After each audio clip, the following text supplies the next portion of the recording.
Thomas is 32 years old, and he is still single. One day a friend asked, "Why aren't you married? Can't you find a woman who will be a good wife?"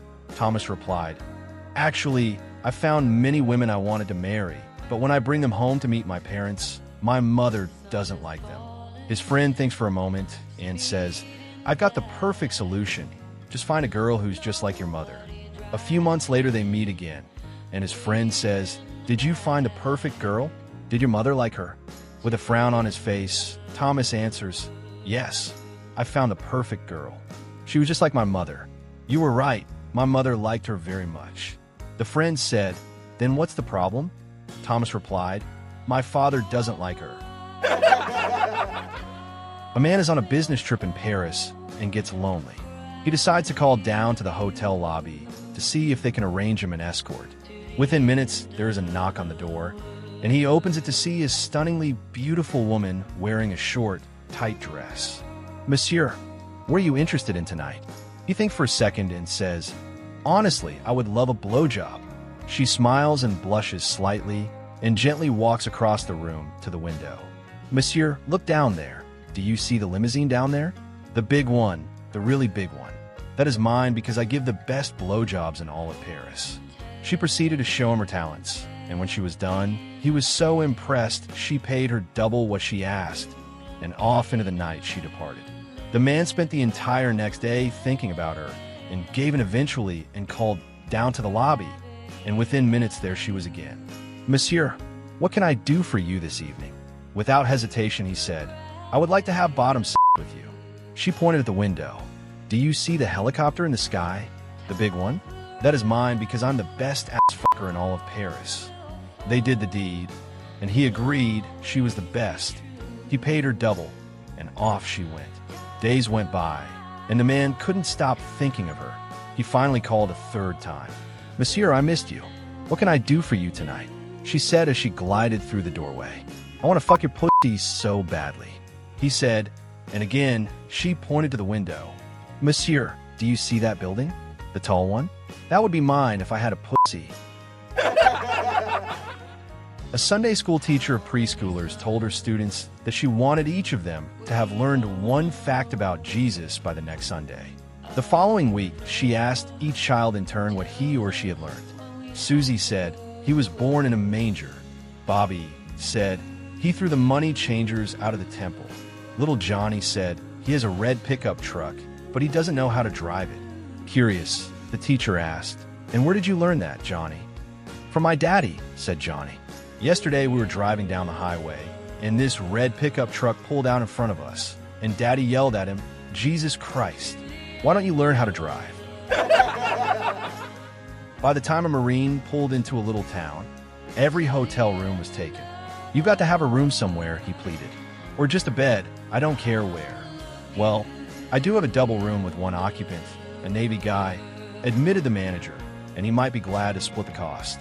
But to tell you the truth, he snores so loudly that people in adjoining rooms have complained in the past.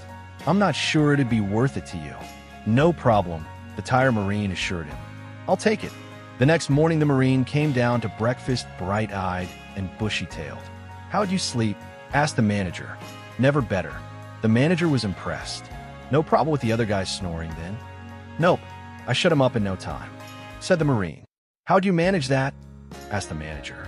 "He was already in bed, snoring away. When I came in the room," the Marine explained. "I went over, gave him a kiss on the cheek, said, 'Good night, beautiful,' and he sat up all night watching me." A young lady came home from a date, rather sad. She told her mother, "Jeff proposed to me an hour ago." "Then why are you so sad?" her mother asked. "Because he also told me he was an atheist." "Mom, he doesn't even believe there's a hell." Her mother replied, "Marry him anyway. Between the two of us, we'll show him how wrong he is." An elderly woman went to have her portrait painted and gave the artist very specific instructions. "Make sure you paint me wearing a huge diamond necklace, sparkling earrings, emerald bracelets, a ruby brooch, and a gold Rolex." The artist looked puzzled and said, "But ma'am, you're not wearing any jewelry at all." The old woman smiled sweetly and replied, "I know that, But if I die before my husband, he'll probably remarry, and I want his new wife tearing the house apart looking for all that jewelry. Moral of the story: never underestimate a clever wife, even from beyond the grave. A nun woke up one morning and started making her way through the convent, looking unusually grumpy. The first nun she passed smiled and said, "Looks like somebody got out of the wrong side of the bed today." The nun frowned, but carried on walking. A little farther down the hallway, another nun looked at her and said exactly the same thing. "You must have gotten out of the wrong side of the bed this morning." Now she was getting irritated. Then a third nun said it, and a fourth, and a fifth. By now she was absolutely furious. She marched straight into the Mother Superior's office and snapped, "Before you say one word, don't tell me I got out of the wrong side of the bed this morning." The Mother Superior looked at her calmly and replied, "I wasn't going to say that at all. I was simply going to ask why you're wearing the bishop's slippers." A blonde woman was speeding down the road in her little red sports car when she got pulled over by a blonde police officer. The officer asked to see her driver's license. The blonde driver frantically searched through her purse, getting more and more frustrated. Finally, she asked, "What does it look like?" The officer replied, "It's square and has your picture on it."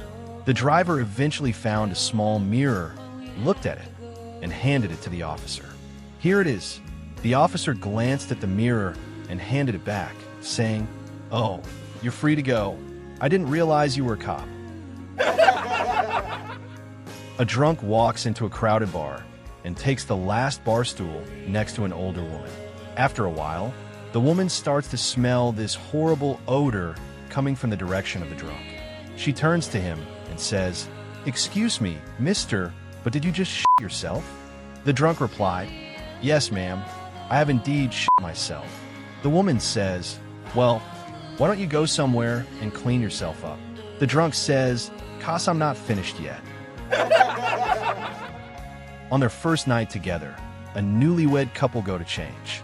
The new bride comes out of the bathroom showered and wearing a beautiful robe. The proud husband says, "My dear, we are married now. You can open your robe."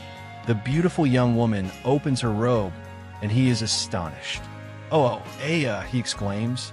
"My God, you are so beautiful. Let me take your picture." Puzzled, she asks, "My picture?"